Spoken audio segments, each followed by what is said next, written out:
All right, we will get started. Hello, everyone. Welcome again. My name is Emily Simpson, and I am the education specialist here at Select Path Benefits and Financial. This is a part of our Exemplify series, and today we are joined by Jill from Right On Communications. So before I pass the mic, just a couple of notes here is that the Exemplify series does take a bit of a break in the summer to enjoy the sun and take some time away. But we will be restarting the series come September, so keep an eye on those communications.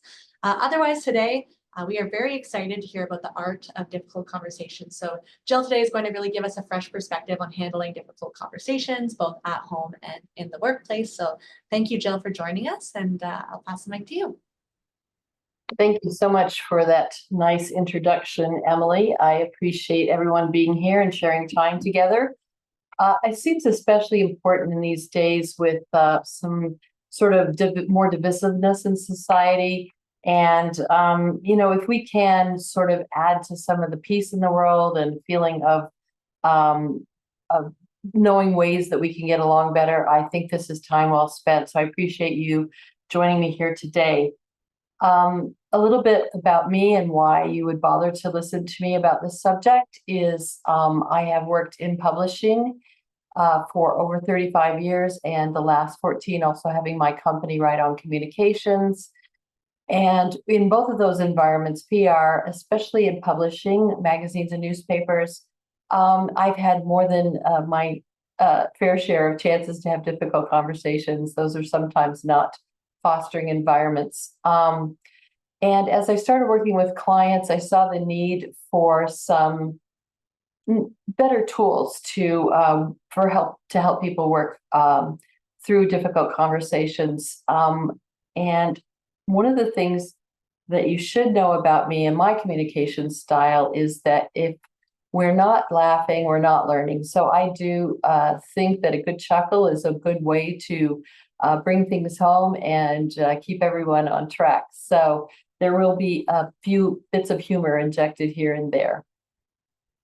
Before we get started on the subject of difficult conversations, there's a couple things we need to know about our brains and how they work and how they affect our communication style.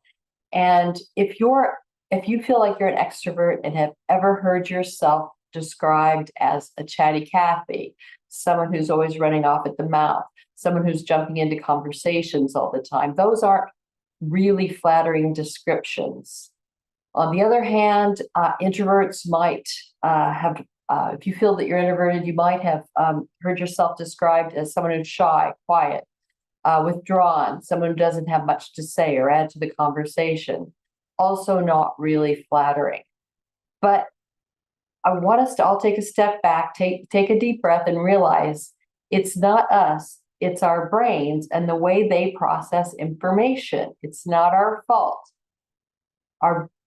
If you are right-brained and therefore usually an extrovert, which I count myself among you, we often process as we talk. We don't know what we're going to say until it comes out of our mouth. We have sort of an instantaneous process function, and that can get you into trouble. We learn filters and ways to control that through the years, but that's just the way our brain processes. Whereas left brain people, they usually process a little differently, where they go through all the steps and they either choose to speak or not at that point. It's not slower, it's not faster, it's just different. And that's okay, because everybody's style is different. And if we were all the same, wouldn't that be boring? And we'll see how this is going to play into difficult conversations. But if you think about it, it's governed all the conversations you've ever had in your life and all you will have in your life. And if you're interested in knowing more about that, I do have a blog on my website called There Are Two Kinds of People in the World that will talks a bit more deeply about my theory on this. And if that's something that interests you, please feel free. The other thing we need to know, another thing we need to know is about our brain or our brain function. We know that it's the organ that helps us communicate. It's made up 75% of water. And it also needs oxygen. So those 4 cups for liters, for gallons, whatever the current scientific thought is, that they say that we need to take in every day for the health of our body, is also really for the health of our brain. And oxygen. Haven't you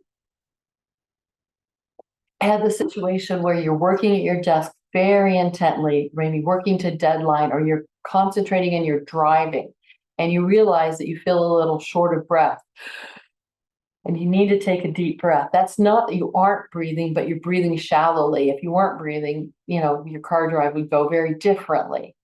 But if we stop for a moment and take 4 deep breaths in, a deep breath into the count of 4 and out to the count of 4, it grounds us and centers us and sends more oxygen to our brain, so we're more able to communicate. So in for 4,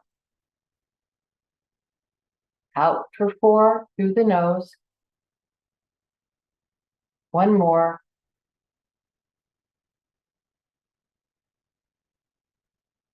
And doing that a few times a day, when you have a moment or when you think of it, will help you enter into all conversations more ready to communicate. The next thing we need to think about in terms of difficult conversations: are you aggressive?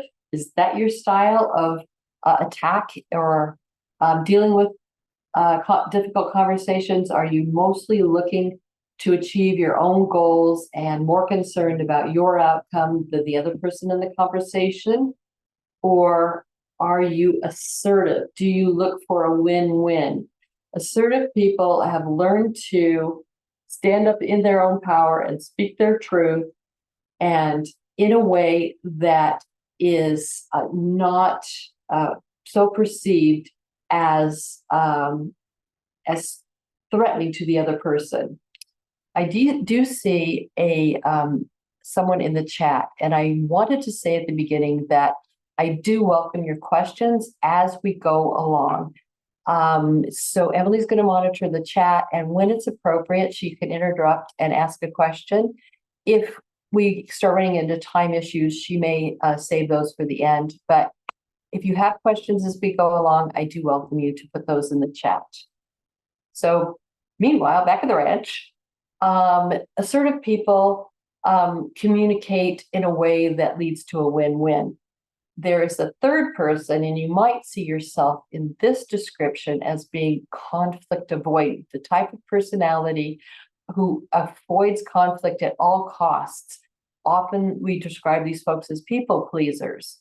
And if this is what your reaction is to any time someone wants to have a conversation that you think might become difficult, or you feel like you have a need to talk to someone but never do, and if this describes you, then you are conflict avoidant. But what does that mean? It means that you are cutting off the flow of emotions, and that can reflect in your body very badly through creating stress and mental distress, and blocking your emotions can end up, you hear about the folks that have heart attacks very early in life.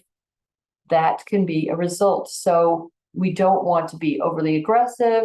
We don't want to be conflict avoidant. We want to be assertive.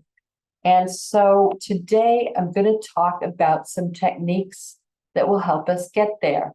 And these are techniques that can be used at work or at home, if you're on a sports team and you need to have a chat with your coach or a colleague at work, your spouse, your child. The same tenets apply to all difficult conversations, no matter the setting. And the framework that I like to apply to these is called the 4 Agreements. And it's a little book that is not specifically about communication. You might know of it. Harks back to the ancient wisdom of the 90s when it came out, by Don Miguel Ruiz, actually reflecting the wisdom of the Toltec Empire. ancient pre-Mayan empires. So they're very good tenets that can apply to any part of our lives. Today, we're going to apply them to communication. So, Emily, was there a question? All right. It looks like not right now, but we're going to talk about agreement 1, being impeccable with your word. 2, not taking things personally. Agreement 3 is don't make assumptions. And agreement 4 is always do your best. So what do those look like in terms of communication?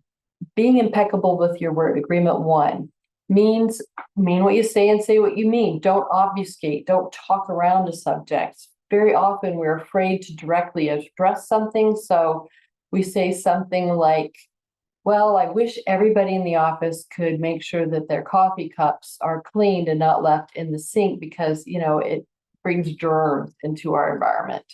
Where what they wanted to say was, John, don't leave your coffee cup dirty in the sink because it brings germs and it also lets other people think that they can do it.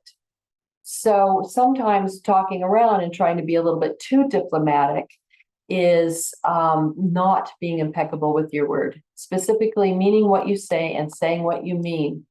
But we can't fall victim to the temptation to overpromise and underdeliver.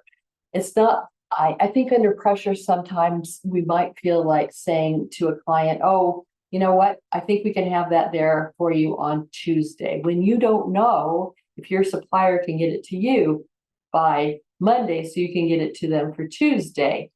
But you're caught in the moment. It is tempted to say these things, but it leads to actually a much more difficult conversation in the end. So let's not do that one. And also embellishing the facts to make yourself look better. There's so much of this in the world today when world leaders have made it permissible to gaslight and lie and those kinds of things, embellishing facts all the time to make themselves look better. So this is not okay. It's not what we need to do to be impeccable with our word.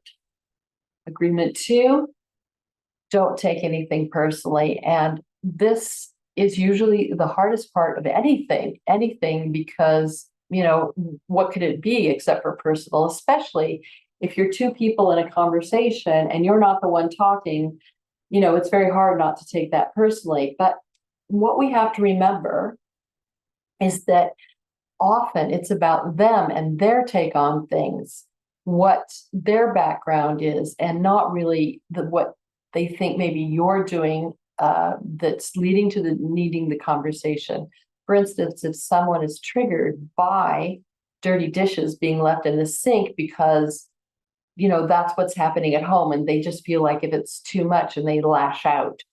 Or maybe as a child, they were made to wash the dishes as punishment. And so they take a very harsh approach. Very often, what comes out as anger is actually fear. So we don't know these things. We don't know the backgrounds of these things. So just not taking it personally means that the situation will escalate and become more difficult. Agreement 3, not making assumptions, because what do assumptions do? You and me, right? But the really important thing here is that by making an assumption, you're being silently aggressive, assuming that you know all the background and all the facts of the situation is an act of silent aggression. So we need to let the other person explain their point of view, explain the background, and let them be heard. Because if you assume you're assuming that you know more than they do, and not letting them be heard is aggressive. Bringing your A game, doing your best is agreement 4. Not entering into a difficult conversation when you're hangry, tired, stressed, pressed for time. Doing your best is the opposite of all of those things. And remember what we talked about just at the top of this about our brain needing water and oxygen to fully be able to participate in a difficult conversation. So being well rested, well fed, and setting a time for a difficult conversation when you know that that's can be the situation, and you set it all up for success. The best possible outcome is possible if we set ourselves up for success. Importantly, not walking away angry. And if this is something in which you're very triggered, really mentally preparing to not walk away angry, because that serves neither you nor the other person or the situation in general. So if this is a workplace conversation and you and the other person can't work it out, it can have effects on your department, or your floor, or your company, or the bottom line. Same thing with your family. If you and the other person can't take care of those, it can affect the whole family unit. It can affect the team, the success of all of those things. So it's your responsibility to do your best. All of us need to do that when we embark on dealing with something that's difficult and being assertive in that situation. How will we apply this information? There are a few examples that I want to give you here. Doing your best, adhering to agreement number 4 is how we achieve a win-win outcome. And often win-win-win, like I said, the third party being the benefactor of having the conversation come out well. And to do that, thinking through the best possible outcome, thinking about what would it look like if you and if the other person both achieve their goals in the conversation. How would things be better for both parties, but also for the greater body, the team, the family, the workplace, your department, the folks that you manage, those sorts of things. Conversely, taking a moment to think about how things might look if they don't go so well, and strategizing around that. If this happens, I will, pull us back to this. Or if the other person says this, I could, get us back on track by saying this, doing a little strategizing around that. But we know about the law of attraction, it's no secret anymore. But if things don't go so well, we need to be prepared, but we don't want to dwell on that. We don't want to attract that negative energy to ourselves. So being prepared, but planning for success and thinking through how that can be achieved is doing your best. Not making assumptions. We don't want to make assumptions how other people receive information. Perhaps we need to do some research to find out how we can best get to that favorable outcome. Is this person a numbers person? Will they need stats and numbers to back up your so you can back up your position? Will that help get your message across to them? Are they a visual person? Will they need an illustration to demonstrate something that they can see, rather than just taking in words auditorily? Are they a kinetic person? Will they need a demonstration to make the message clear? For instance, your child leaves their coat on the floor in front of the door every day when they get back to school, even though you say something like, "You're always leaving your coat on the floor."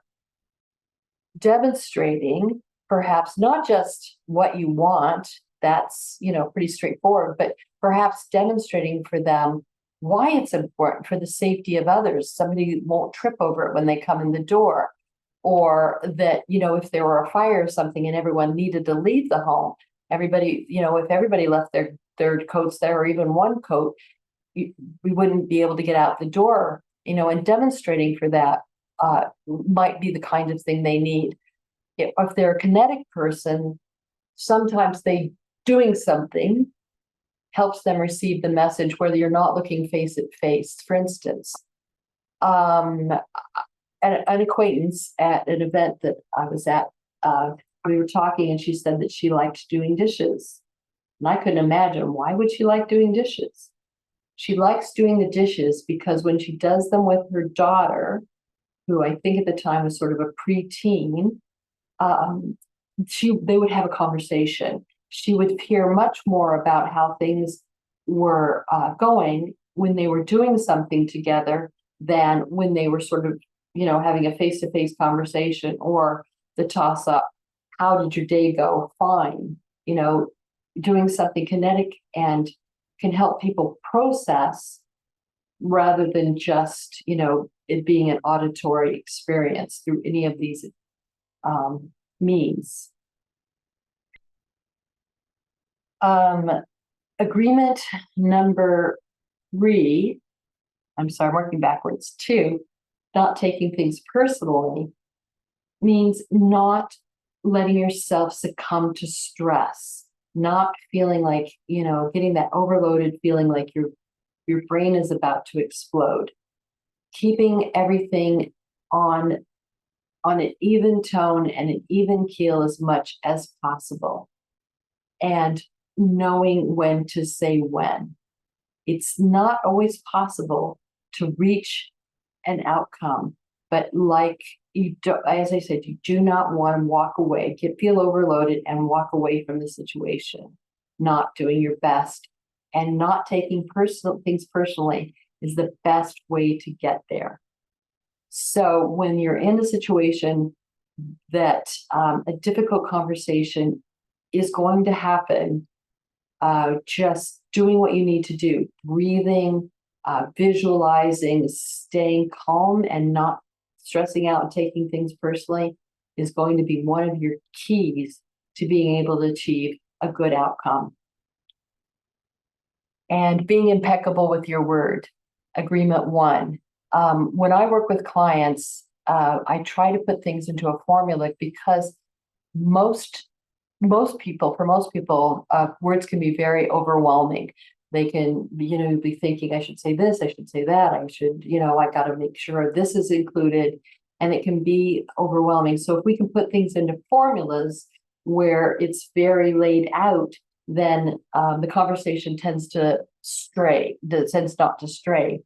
For instance, when I'm working with speaking clients, there's a speech writing formula so that they stay on track and can remember what they're saying, because for a lot of people, public speaking is very stressful.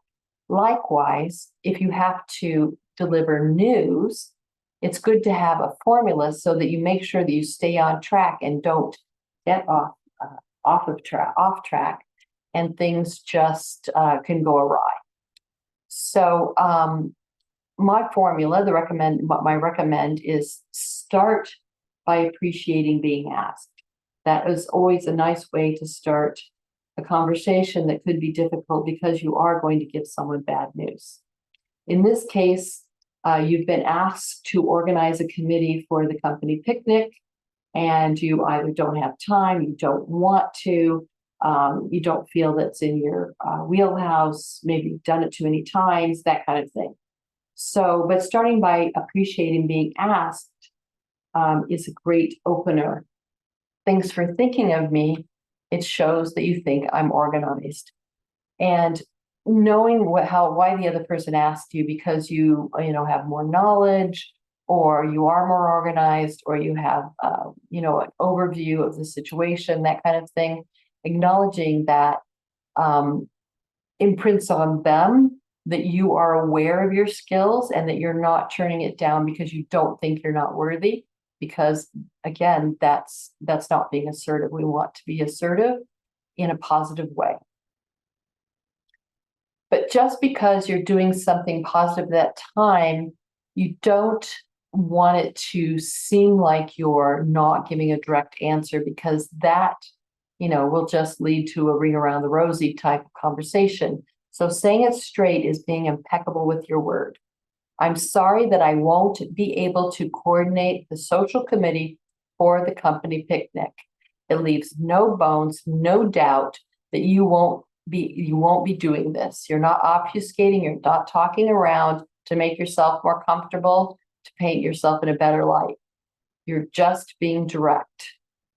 One thing I wouldn't say, and I don't recommend being said, is that I don't have time, because then that opens up the conversation for them to help you have time.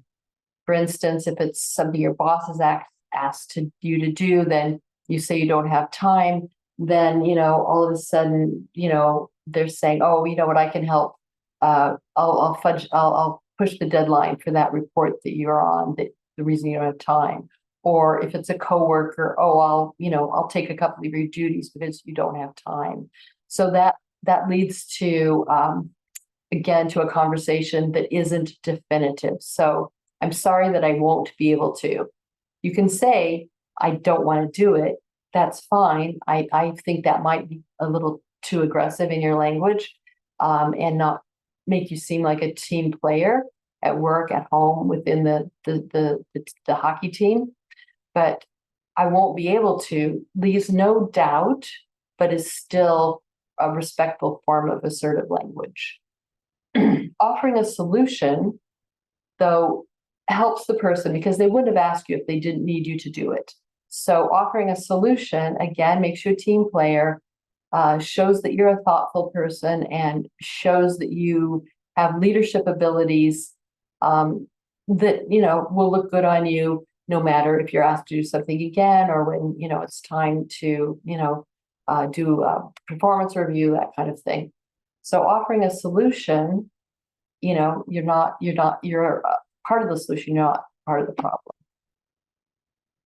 I talked to Donna, and she would love to work with Bill on it, because we think it would be good to split the duties, since we're coming up to tax time, or we're coming up to a deadline, or that kind of thing. You don't want it to be, you don't want to throw Donna or Bill under the bus. You want to talk to them, because that leads to a whole other difficult conversation. And then if you mean it, if you don't mean it, of course, don't say it. I hope you'll ask me next year. If you don't want to be asked next year, don't say it, because then you'll have to have this conversation. So understanding where the other person is coming from, and knowing how to communicate yourself using your communication style to the best advantage, are really keys to difficult conversations going successfully.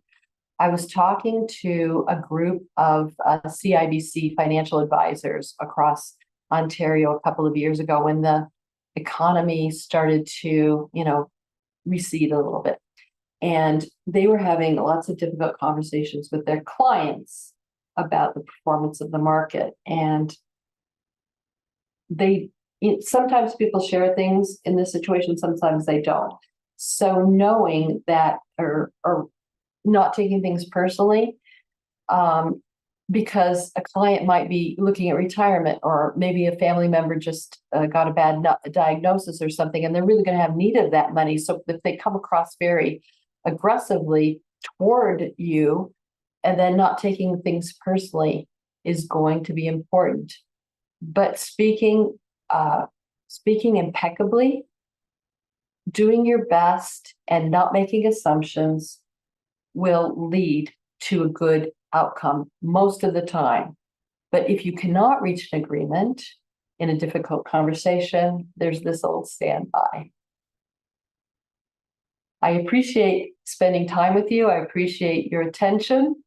I wanted to let you know that I do have other workshops, that I do other keynotes, and that's how you can reach me. Thank you very much. And if you do have more questions, I'm very happy to answer them. Hi, Jill, thank you so much. That was fantastic. Personally, I feel like having a formula to some of these things really simplifies, the topic of having difficult conversations, kind of better preparing us for at least what to say. Sometimes in my past, I've tended to fumble through some of these situations. So I really appreciate how you've broken it down. And now the chat feature is available. I'm just going to, it looks here. Christine said, very informative. Thank you. Christine McDonald.